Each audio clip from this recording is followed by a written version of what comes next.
A Primeira Guerra Mundial foi o conflito que aconteceu entre 1914 e 1918 na Europa. Foram duas alianças de países que guerrearam. De um lado, a Tríplice Aliança, formada pela Alemanha, Itália e pelo Império Austro-Húngaro. Do outro lado, a Tríplice Entente, composta pela Inglaterra, França e Rússia. Ficou conhecida como a Grande Guerra porque até aquele momento nenhum outro conflito tinha assumido proporções tão devastadoras. Vários problemas atingiram as principais nações europeias no início do século XX. O século anterior havia feridas difíceis de curar. Alguns países estavam extremamente descontentes com a partilha da Ásia e da África, ocorrida no final do século XIX. A Alemanha e a Itália, por exemplo, haviam ficado de fora do processo neocolonial. Enquanto isso, a França e a Inglaterra podiam explorar diversas colônias ricas em matérias-primas. A insatisfação da Itália e da Alemanha nesse contexto pode ser considerada uma das causas da Grande Guerra. Existia também entre duas nações poderosas da época uma rivalidade muito grande. A França havia perdido no final do século XIX a região da Alsácia-Lorena para a Alemanha durante a Guerra Franco-Prussiana. O revanchismo francês estava no ar e os franceses esperando uma oportunidade para retomar a rica região perdida. As consequências da Primeira Guerra foi mais de 9 milhões de mortos e cerca de 10 milhões de feridos. Fortalecimento da indústria brasileira. Por ocasião do conflito, as potências europeias reduziram drasticamente a exportação de produtos, o que obrigou as indústrias locais a se desenvolverem e melhorarem a sua produção. A assinatura do Tratado de Versalhes, que deixou a Alemanha destruída e com sentimento de revanche, a criação da Liga das Nações para manter a paz mundial e a crise econômica generalizada na Europa. A Revolução Russa.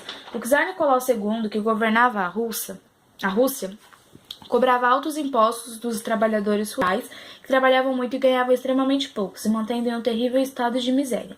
Em 1917, aconteceu a Revolução de Fevereiro, que tinha como objetivo retirar do poder o czar Nicolau II e tentar estabelecer uma república popular de cunho liberal, que trouxesse uma nova perspectiva da vida ao povo russo. Essa revolução fez com que o czar abdicasse do seu trono, dando poder a um governo provisório que tinha no comando o príncipe George Lvov. As consequências foi que dessa forma o partido bolchevique derrubou o governo provisório e impôs o governo socialista soviético, que acreditavam ser a melhor forma de governo existente. Ao assumir, um dos primeiros atos de Lenin foi a retirada de seu país da Primeira Guerra Mundial no ano de 1918 e a instalação do Partido Comunista. A crise de 1929.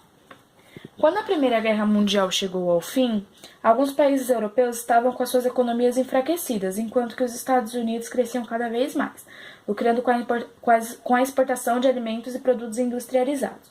O problema para os Estados Unidos foi que a Europa começou a se restabelecer, o que levou a importar cada vez menos dos Estados Unidos. Agora a indústria norte-americana não tinha mais para que vender a quantidade exacerbada de mercadorias, havendo mais produtos do que procura. Isso levou à diminuição do preço, queda de produção e, consequentemente, aumento do desemprego.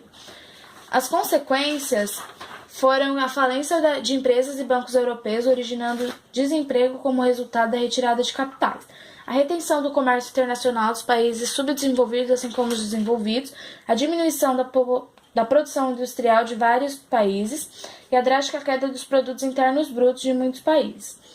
O neocolonialismo. As causas foram a necessidade de obter matéria-prima barata, novos mercados para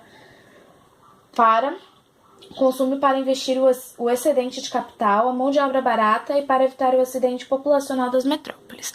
O neocolonialismo é a denominação dada ao processo de dominação econômica e política realizada pelas potências ditas capitalistas e emergentes durante o século XIX e início do século XX.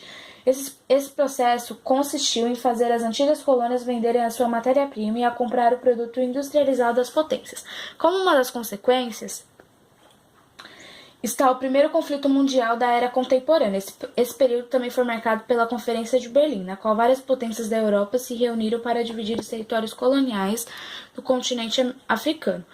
A exploração de praticamente todo o continente africano, com exceção da Etiópia e da Libéria, no continente asiático, aconteceu mesmo. A abertura dos mercados chineses teve seu início com a Guerra do Ópio e terminou com o Tratado de Pequim.